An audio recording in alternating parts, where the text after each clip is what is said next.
Hello everybody, welcome back to another video. Hope you're all doing well and that you're all having an absolutely fantastic day. Ledger is currently having a 30% off sale on their Ledger Nano S in Bitcoin Orange is what they're calling it, Ice, and also in Deep Sea Blue for a limited amount of time. They're also having a 10% off sale on their Ledger Family Pack X, the Ledger Family Pack S Plus 10% off, and the Ledger Backup Pack as well. While I do not work for Ledger, I am an affiliate, and I have an affiliate link in the description below for those of you who are interested in keeping your cryptocurrency safe. And without further ado, let's jump right into it. This one, as you might have imagined, caused a bit of a stir within the cryptocurrency space. In a recent Twitter Spaces titled "What's Happening with XRP?", David Schwartz, the CTO of Ripple, hypothesized a scenario wherein XRP could emerge as the world's reserve currency. As you might have imagined, this ruffled a few feathers because a lot of people within the cryptocurrency space believe that the world reserve currency in the future is going to be Bitcoin. It is a heavily held belief among Bitcoin maximalizers that Bitcoin will at some point be worth tens of millions of dollars, will be the world's reserve currency, and that Ethereum is going to be the world's computer. This is at least the idea of it. Someone wrote on Twitter, "I'm not sure most people realize the importance of this video and how it's confirmation that XRP will eventually appreciate in price." Not only did David Schwartz suggest it's a very possible scenario for XRP to become a world reserve currency, but he clearly said that if ... One of the other major news stories over the course of the last week has been the idea of where XRP's price is going. We're all there. Everyone's gearing up for the 2024-2025 bull run, as you know, the market has been quite cyclical over more than a decade. However, the numbers that have been popping up have led a lot of people to believe that XRP in particular are going to have some rapidly insane price movements. I think we've left the atmosphere of the idea of a $10 XRP being anything weird or crazy. There are a lot of people giving predictions between a $15 to an $18 XRP during the course of the next bull run. I've seen a couple of $25. I think and I say this lightly, the craziest one that we've seen was a $300 XRP. I think that was the one. I always show you the articles and stuff on the screen so we can go over them together. But I'm pretty sure it was several $100s. This is based off of the idea that, for those of you who somehow missed it, Ripple, the company, is apparently, they told us, working with 30 different central banks around the world to put their central bank digital currencies on top of the XRP blockchain.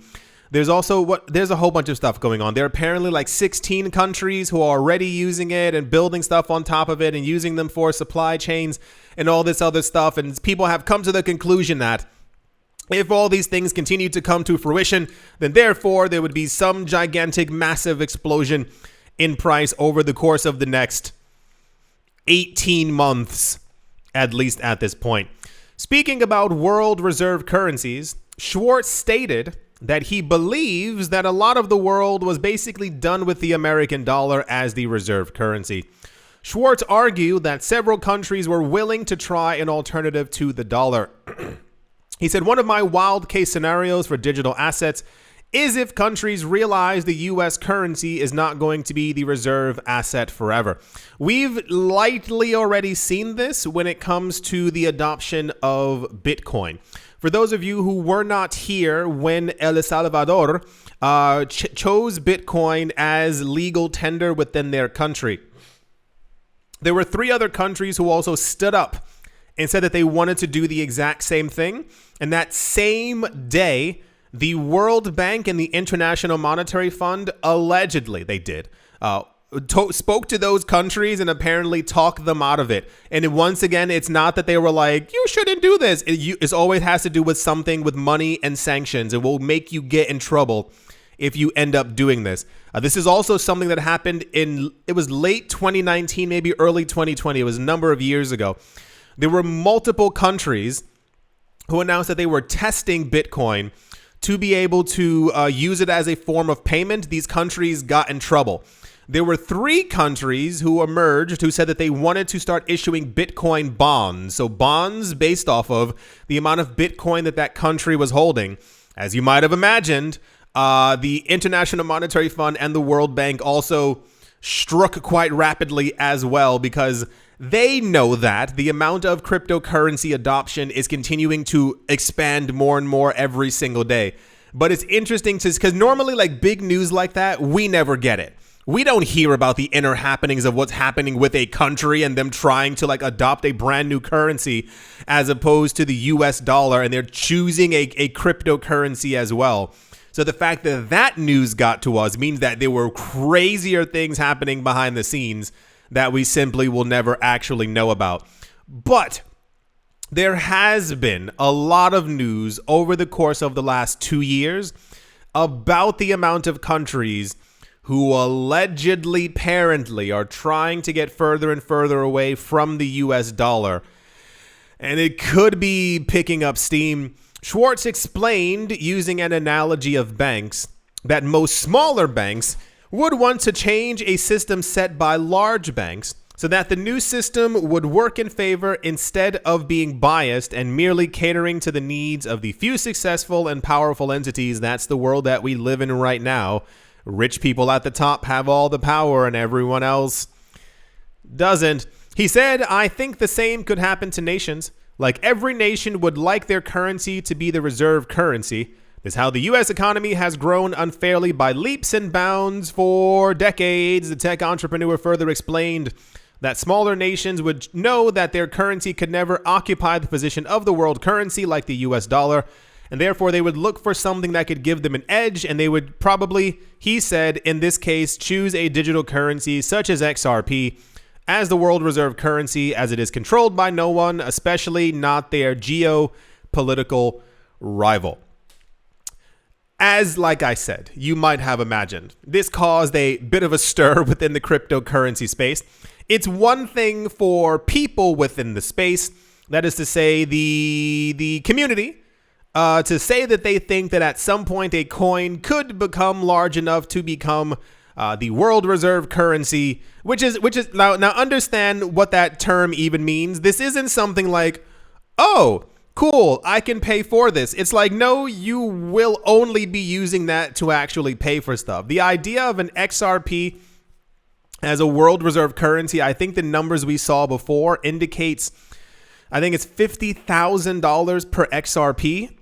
And apparently the value would from there continue only rising forever.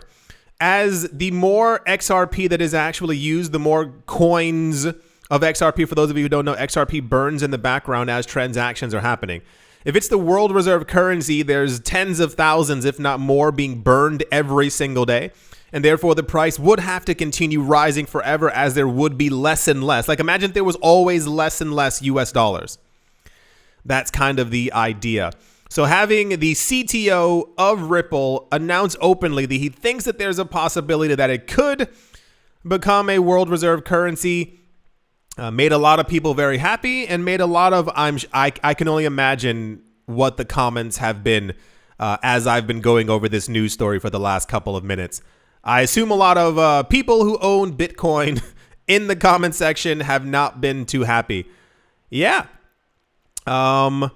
There's now, last point, and then we'll move on. This has been a constant discussion within the cryptocurrency space. No one knows what's going to happen. It is literally impossible for us to say what the world will be like in 20 years. However, I will say things have surprised me before within the cryptocurrency space. There was never a point in existence where I assumed years ago that Dogecoin would go anywhere near $1. Anywhere near $1. There was never a point where I thought that I'd see a near $100,000 Bitcoin. So especially back in the olden days when it was like $4, $5, $6, $7. Anyway, that's the XRP might be the world reserve currency at some point news. And yeah, let's move on. In news that I think was supposed to have stopped the earth from spinning, I'm not really sure. Robinhood is now one of the largest holders of Shiba Inu. They are currently holding 34 trillion Shiba Inu coins. Arkham Intelligence, which has been in the news the last couple of weeks as the brand new Glassnode sentiment kind of company, has crowned Robinhood as a crypto juggernaut. The trading platform sits on a mountain of 34 trillion Shiba Inu tokens. Robinhood is also, we heard a couple days ago, the fifth, that's 5th, largest Ethereum custodian. If that's not enough, Robinhood also owns 122,000 Bitcoin, worth nearly $3.2 billion. Do they have a chart? Yeah, here's a little chart right here. It has their Bitcoin holdings, their Ether holdings, their Shiba Inu holdings, their Chainlink holdings, and their Avalanche holdings. And it comes out to 6.38 billion US dollars. A lot of people have been excited the last week or two over news that Robinhood has a lot of crypto. As I do not use Robinhood, and I would even more so say as I am not in the States, I don't understand the significance of Robinhood. I know that they're big, clearly. I know that people are using them. However, the fact that Robinhood has been in the news thrice over the last couple of weeks, just on the fact that Robinhood is holding a large amount of cryptocurrency, I guess kind of maybe speaks for itself. I hope the world keeps that same exact energy as we move into the bull run and Robinhood causes prices to move a lot higher. Because every time that Robinhood breathes heavily, it ends up making it into the cryptocurrency news. Yeah, so Robinhood holds 34 trillion Shiba Inu. That number doesn't even make a lot of sense as far as like just reality and the way that things are. And yeah, fantastic for them. I mentioned before in another video, it is a bit insane that they have one address that is holding 122,000 Bitcoin. I assume that we as crypto people had learned from our mistakes in keeping literally everything in one basket. Because if that basket falls or if they lose the basket seed phrase, you know, that's the Robinhood news. And yeah, let's move on.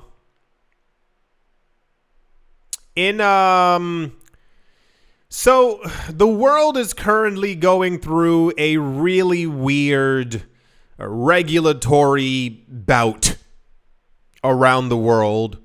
And I think it's very weird that I have been able to see the shift from people in the cryptocurrency space not caring about regulations to believing that regulations are going to bring us to the promised land.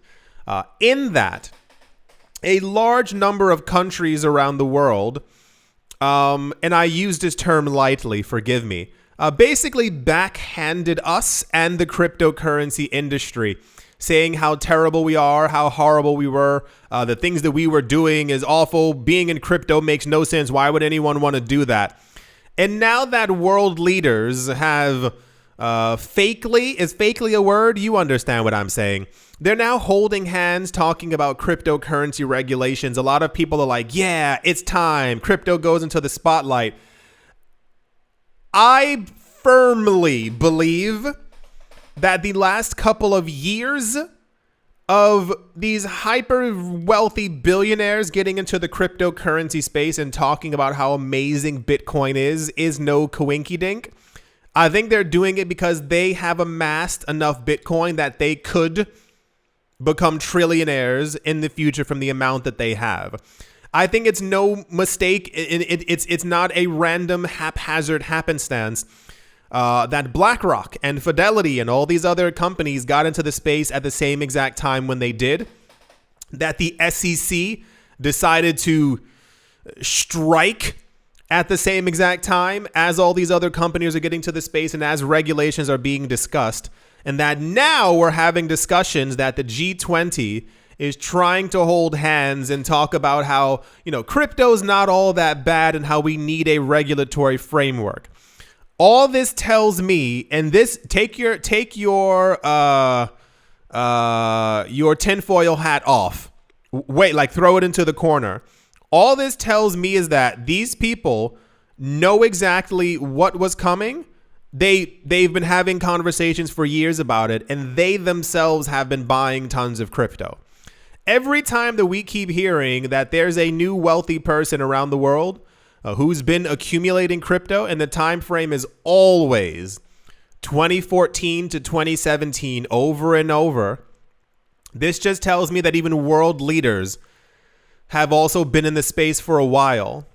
And now that their pockets are full, they're trying to make sure that there are regulations and make it better for us. And we were told that we were the terrible ones who were in the space. The timing of everything is just a little bit too weird. India's finance minister, is a very long name, confirmed that discussions are underway on global crypto regulations ahead of the G20 summit. India is all set to chair the upcoming G20 meeting between world's most powerful countries later this week. Crypto regulations are going to be one of the major areas of concern. India's finance minister said that cryptocurrencies could not be regulated efficiently without the cooperation of all countries. Basically, they want to come together, hold hands, and have a blanket regulation across the entire thing, which is basically what they should have done a number of years ago. We've had AML, anti-money laundering, and KYC, know your customer rules for banking and finance for as long as we can, longer than any of us have actually been alive. The fact that they could have done that from the get-go on crypto, but chose not to, lets me believe that there's some, should I even say that out loud? Am I allowed to say those words? It's kind of, okay, I'll give it to you this way. So remember how years ago we heard that allegedly there was news that one instance, there was a very famous bank, begins with JP, that allegedly there was a gigantic boat that was traveling around the world, and this boat contained, it's not snow, but sometimes people call it snow for the object that's in the middle of your face. And allegedly it was carrying hundreds of millions, if not billions of dollars worth of it. And the news was that allegedly this boat, the people who were responsible for it got fined. But the fine was so low that it didn't even really affect the entity in question because of the fine was so low comparatively. So we've heard of situations before in our world where people figure out, basically they I'm trying to skirt around it. They were probably basically buying. I can't figure out a nicer way of saying it. They've probably been buying for a very long time. With a lack of regulations, they're then legally allowed to do stuff that would not get them in trouble that they were probably doing before. If there's no rules and regulations in place, it's kind of a free-for-all until they have their pockets filled, and then they make rules and regulations and everyone else has to fall under the rules. You get what I'm saying? Anyway, this was very popular news. India is constantly, and has been for weeks, in the news as some type of light savior for the cryptocurrency space. I showed you in a video a couple of weeks ago. Since the end of 2017, India has made sure, and still does not, have proper cryptocurrency regulations. So the fact that they're now talking about, oh, now we need to make sure that we come together to give a global crypto framework, I can't roll my eyes enough. They would hurt for hours if I actually ended up doing so. So cool. Do it. I would love nothing more than to have proper cryptocurrency regulations that you've all been saying that we should have had for a long time, that the SEC keeps screaming that we need to have, that no one is actually giving us. So when we have the regulations, is crypto then confirmed to not be evil or terrible or horrible? What more do we need to be able to prove that cryptocurrencies over the last couple of years haven't only been used by criminals? This was a video a year ago. I think it was Sentiment or Glassnode. There was some politician somewhere who said that cryptocurrencies were only used by criminals. And this company, they went through the chains. Sentiment and Glassnode, they go through the chains, they follow transactions, and they found that only 0.05% of transactions, I think on Bitcoin and Ethereum, constituted for anything that might be deemed illegal. That is to say, the rules and regulations in certain places are not the same as they are in other places, and therefore, based on those numbers, 0.05% of transactions were illicit. Think of how low that number actually is. Anyway, that's it's going to happen soon news. This is also the year of the central bank digital currency and all of them launching. So the timing's just very odd. Just the way that the world is, that's the eventually we're going to have it news. And yeah, let's move on. So for those of you not looking at the screen, I really want you to understand, I call this desperation. Desperation in that I mentioned last year, I was very confused as to why everyone was making a gigantic fuss around Sam Bankman-Fried. We're not going to, deep dive into it. But I have always believed from the very beginning that what this man allegedly did, that he was not the only one. That if the allegations are going against him, we could probably say, allegedly, that every other major cryptocurrency exchange was doing the exact same thing. To think that Sam Bankman-Fried at any point was a genius, a mastermind, if you've never heard this man in an interview, is like listening to Jell-O shake. Like, it just is like, what? Did you say something? Oh, that sounds weird. Can you repeat that? Oh, that is what you said? I think we're going to end the interview. Like, it was just really almost nonsensical, and everyone put him on this really weird, diabolical Dr. Evil pedestal when the entire thing was going on. Remember all the celebrities who were like, he's evil, he's terrible, I can't believe it. And I'm like, what are you all talking about? The allegations against him are things that are probably going on in every other cryptocurrency exchange: mismanagement of funds, money moving around, people purchasing things that they probably should not have been purchasing. Have any of you ever worked for a startup? Have any of you ever worked for a large conglomerate and you like look through the numbers and the invoices and you're like, oh, that's kind of crazy. I've heard of startups spending hundreds of thousands of dollars on parties and on vacations and all these other things that the company maybe should not have been actually doing. But that's besides the point. Reeling it back on in, when I say desperation and maybe confusion, a lot of the news and hype around Sam Bankman-Fried kind of fell away by the time we got to spring of this year. And I told all of you it was nonsense from the beginning. The point of the Sam Bankman-Fried news was to scare you and other people out of the cryptocurrency space. It was to make you believe that Sam Bankman-Fried was this entity who had planned this terrible, egregious thing, and he had taken away all of your money and all of your cryptocurrencies. It's the same exact thing when years ago, Mt. Gox happened. The point of Mt. Gox and in the implosion from it, the thing to get from it was not that there was human error and there was someone who should not have had control over the entire amount of Bitcoin that was there, The point of it being in the news was that Bitcoin is scary.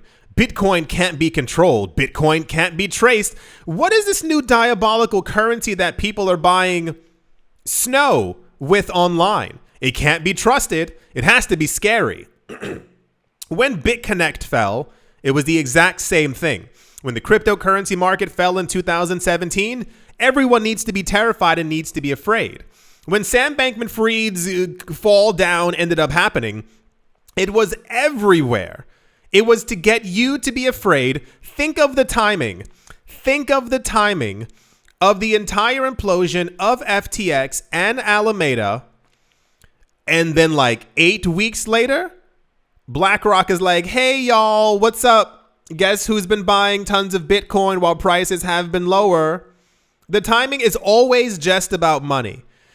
Reeling it back in once again, Sam Bankman-Fried and FTX news is abound once again. And for the third time on the word desperation, a lot of the Sam Bankman-Fried news now is like, are you guys okay? Like, do you need help in writing articles? Like, is there something I can do for you? Do you maybe want to try using AI to get an actual news story out there? For those of you not looking at the screen, and I kid you not, this was incredibly popular news. The title says, and I quote, Sam Bankman-Fried's laptop has a new battery now. About 10 days ago, one of the most popular news stories of the week was that Sam Bankman-Fried is, I believe, a vegetarian, and he was only eating, I think, peanut butter sandwiches. Google it. You'll find it. You think I'm joking. The news that made it into some of the most popular news floating around this week is that Sam Bankman-Fried's laptop has a brand new battery. Desperation. It's an attempt to try and make sure that he stays in the news and that people remain terrified. What this man allegedly did, is not anything crazy, wild, unfantastical that we haven't already heard from. This is a literal drop in the bucket compared to what the people did who destroyed the economic system in 2008 and 2009. Do you remember when people were comparing what Sam Bankman-Fried did last year to the collapse of the Lehman Brothers? And I was like, are you joking? Bitcoin would have had to have fallen to $18.50 if it had been the same as the Lehman Brothers collapse, because they collapsed and their stock went to zero. Sam Bankman-Fried's laptop has a brand new battery. This was said by the DOJ. Also making the rounds in, whoa, apparently Alameda bought co-CEO, someone named Sam Trabucco, a yacht. Now, hear me out here. I'm gonna give you some logic, and I don't know if everyone's actually prepared for this. Rich people have money. Rich people who have money buy things. Rich people who have rich people money buy things that are expensive, and sometimes they're yachts. When FTX first began to collapse, some of the first news stories within the first week were that Sam Bankman-Fried had, was like a $25 million house, and people were like, how could he? He should be ashamed of himself. Well, part of the system is, part of the rat race is that if you do get lucky enough to become a billionaire, people would laugh at you if you did not have a $25 million house. There were also allegations that he bought his family houses. Well, he's just a monster. What kind of human being who has hundreds of millions of billions of dollars would buy their family homes? That just sounds ridiculous. I mean, none of you would ever do that, right? If someone gave you $4 billion, you would spread the wealth to other people in your family? Well, that just sounds absolutely insane. So people have been going through the the business expenses and money findings of these people and are shocked to find that these people had $700 million and weren't just sitting on it. You guys want to spend your money? No. I like where I am. I don't want anything nice, nothing fancy. They're treating these people as if they aren't part of the system and weren't wealthy. The Alameda and FTX news and Sam Bankman-Fried news is constantly poking its head back within the cryptocurrency space in the, forgive my French, in the dumbest ways possible. You mean to tell me these people who had been rich and wealthy for a number of years bought someone a yacht? That's obscene. Why would they have done that? Why would they be using their money? What was the other? There was Alameda news a couple of weeks ago. I think they found out that someone had, what was it? Someone took a vacation. Someone did something that was worth like $500,000. And people on Twitter were like, that's insane. You guys know that Elon Musk does all these things too, right? He's a billionaire. He has money. He's using his money. Would any of you, now answer honestly, if we found out that Elon Musk had been doing something egregious or terrible in 5 years, in 5 years' time, would you then look back at all the other stuff that he bought, the things that he did, the houses he was buying, and then say, well, he shouldn't have been doing that. That doesn't make any. Why was he using his money on himself? He had massages? No, that's crazy. He bought an island for himself? No, that's way too far. So the news is that these rich people who are alleged of doing stuff use their money as rich people do. Not do. Because all rich people do the exact same thing. They buy stuff for themselves. They have a nice time. It's because they're rich. Oh, and Sam Bankman-Fried's laptop has a new battery. I do sincerely hope that you have all enjoyed this very weird video. I do hope you all are having a great day, morning, afternoon, evening, wherever you are, wherever the heck you might be. I do hope it is absolutely fantastic. Thank you all once again for watching, listening, liking, commenting, and or supporting, and I will most certainly be talking to you all soon. See you.